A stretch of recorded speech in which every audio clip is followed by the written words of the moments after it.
Se inscreva no canal, curta e compartilhe. Temos vídeos novos todos os dias, 2 vezes por dia. A Casa Assombrada de Alegre. Depois de 20 anos longe de Alegre, no sul do Espírito Santo, Clarice decidiu voltar. A cidade não havia mudado tanto, mas a casa da infância parecia diferente, mais escura, mais silenciosa. Herança da família, ela permanecia vazia desde a morte dos pais. Clarice jurava ter deixado tudo para trás, inclusive os pesadelos que a perseguiam desde criança. Ao atravessar o portão enferrujado, sentiu o vento soprar mais gelado do que o normal. As janelas estavam fechadas, mas era como se dezenas de olhos a observassem. Ao pisar no assoalho antigo da varanda, a madeira gemeu como se protestasse sua volta. A chave ainda funcionava, embora tremesse em sua mão. Ao girá-la, uma sensação de repulsa percorreu sua espinha. Por dentro, a casa parecia ter sido esquecida no tempo. Tecidos puídos, quadros tortos e aquele cheiro peculiar de umidade misturado a algo mais metálico. Havia marcas no chão, como se alguém ou algo tivesse arrastado móveis recentemente. Ela sabia que ninguém mais tinha a chave. Pelo menos, era o que acreditava. Na primeira noite, Clarice teve um sonho perturbador. Estava na sala, e ouvia passos vindos do sótão, acompanhados de sussurros em um tom que parecia uma prece antiga. Quando acordou, o teto sobre sua cama tinha pequenas pegadas de mãos, negras, infantis e impossíveis de serem reais. Ela tentou convencer a si mesma de que era imaginação. Durante o café da manhã, o rádio antigo da cozinha ligou sozinho, emitindo uma música dos anos 40 que ninguém mais escutava.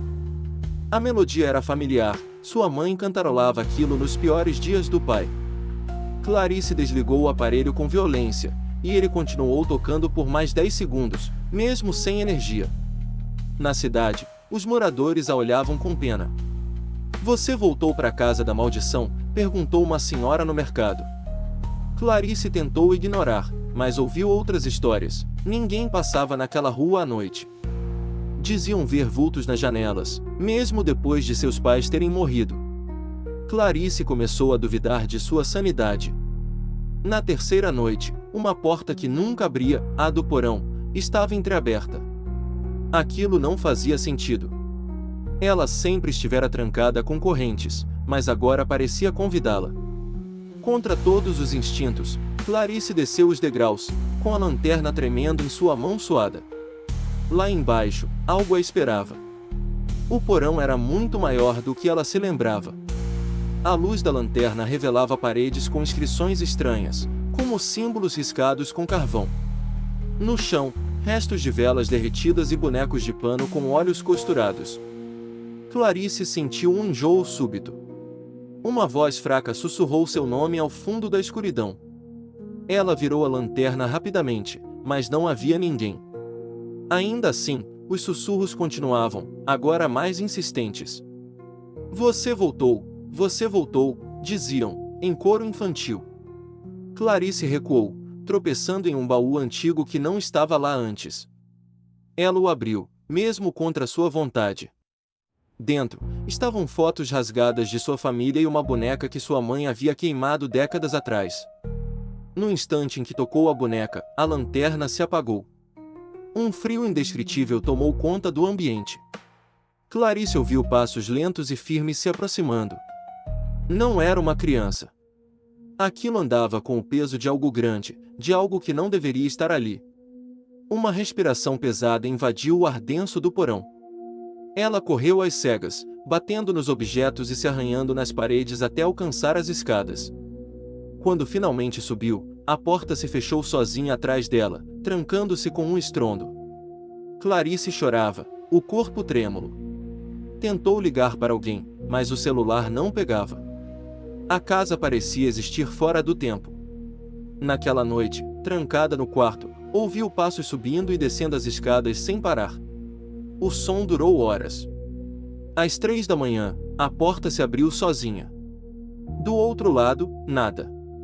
Mas o corredor estava escuro e com cheiro de queimado. Clarice colocou a cadeira contra a maçaneta e rezou, como fazia quando criança.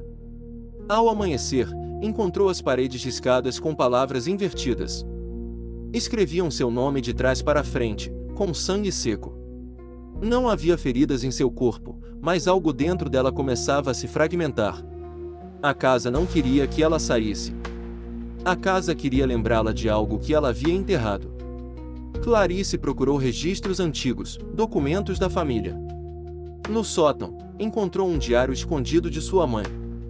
As últimas páginas falavam de presenças noturnas, de vozes que pediam sacrifícios e de um pacto feito pelo pai com algo enterrado sob a casa. Um pacto para manter a casa viva, à custa da sanidade de todos que nela moravam. Ela precisaria sair. Mas a casa já havia percebido sua intenção. Nos dias seguintes, Clarice passou a perder tempo. Horas se esvaíam sem que ela percebesse. Piscava os olhos ao meio-dia e, de repente, era madrugada. Objetos mudavam de lugar, suas roupas estavam molhadas sem explicação, e seu reflexo no espelho às vezes a encarava com um sorriso sinistro que ela não fazia. A casa se tornará um labirinto. Os corredores pareciam mudar de lugar, e portas levavam a cômodos que não existiam antes. Em uma das salas, encontrou uma mesa posta para um jantar, com talheres enferrujados e pratos servidos com carne apodrecida. Ao virar-se para sair, viu um vulto sentado à cabeceira. Era uma figura alta, encapuzada, com olhos brilhantes como carvões em brasa. Clarice recuou, mas a criatura não se moveu. Apenas apontou para ela. O gesto fez a luz do cômodo apagar. Quando reacendeu, estava sozinha. Mas o cheiro da carne queimada persistia. E agora, impregnava suas roupas. Começou a ouvir a voz do pai, falecido há 20 anos. Ele a chamava do porão, pedindo desculpas. Implorava por perdão. Mas Clarice sabia que não era ele. Era algo que usava sua voz. Algo que queria que ela descesse novamente. E cada vez mais, esse apelo se misturava aos sussurros das crianças. Na madrugada seguinte, acordou com as mãos sujas de terra. Havia escavado o chão da sala, criando uma cova rasa com as próprias unhas. Dentro dela, encontrou um crânio. Não era de nenhum animal. Era pequeno demais para um adulto, mas tinha dentes afiados e um buraco na testa. Clarice decidiu fugir. Preparou suas coisas, mas ao tentar sair, a porta da frente desapareceu. Em seu lugar, uma parede de tijolos. As janelas estavam seladas com uma força invisível. Ela gritou por socorro, mas ninguém escutava. Do lado de fora, tudo permanecia imóvel, como uma pintura morta. E então ela entendeu: a casa não era apenas assombrada. Ela era viva.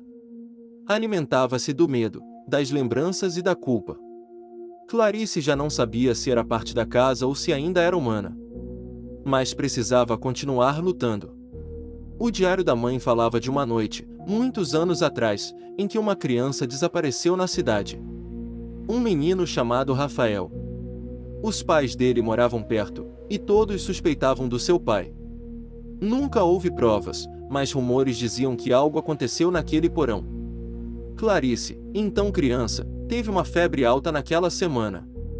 A febre, os apagões de memória e os pesadelos coincidiram com o desaparecimento. A mãe escreveu que seu pai, desesperado, fizera um pacto com o que vive abaixo para apagar as evidências.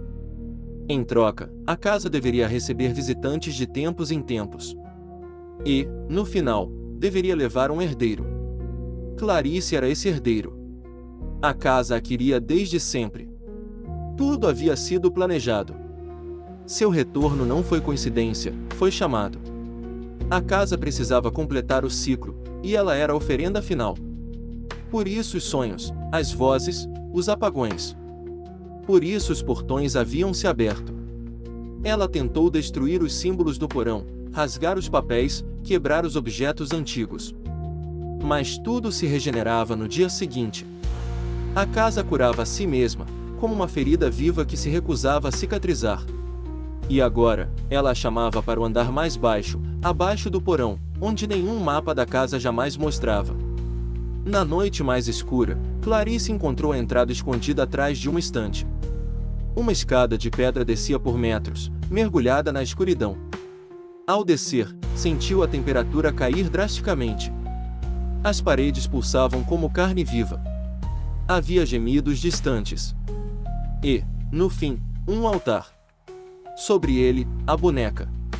Ao redor, ossadas infantis. E atrás, a figura encapuzada esperava. Estendeu-lhe a mão. Clarice recusou. Gritou. E então, todas as vozes começaram a gritar juntas. Vozes de crianças, de seus pais, e até dela mesma. A dor era insuportável. Mas Clarice resistiu. Clarice despiu-se do medo. Rasgou o diário, destruiu o altar com suas próprias mãos, jogou a boneca no fogo. As vozes urraram, a casa tremeu, e o teto começou a desmoronar.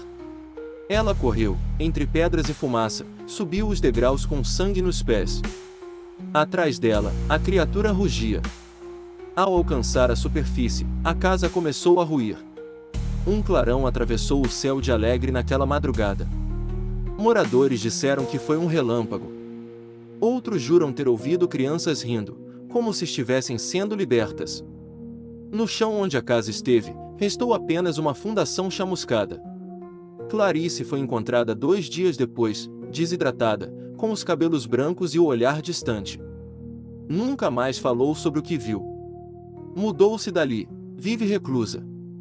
Mas às vezes, à noite, ainda ouve a canção dos anos 40, e sente o toque gelado de mãos infantis puxando sua coberta. A casa sumiu, mas dizem que ela pode reaparecer. Onde houver alguém com um passado enterrado, onde o silêncio for denso demais, a casa de Alegre pode se reconstruir. Porque a fome dela é eterna. E Clarice? Clarice nunca deixou verdadeiramente aquele lugar. Se você sente que essa história merece continuar sendo contada, considere nos apoiar no Apoia-se. Com sua ajuda, podemos trazer mais histórias sombrias como esta à tona, explorando os mistérios que assombram nossa imaginação. https://apoia.se/aleatoriode. Faça parte do nosso grupo secreto do Telegram, faça sua carteirinha de fã enviando um e-mail com o nome completo e foto para o e-mail aleatoriodoriginal@gmail.com.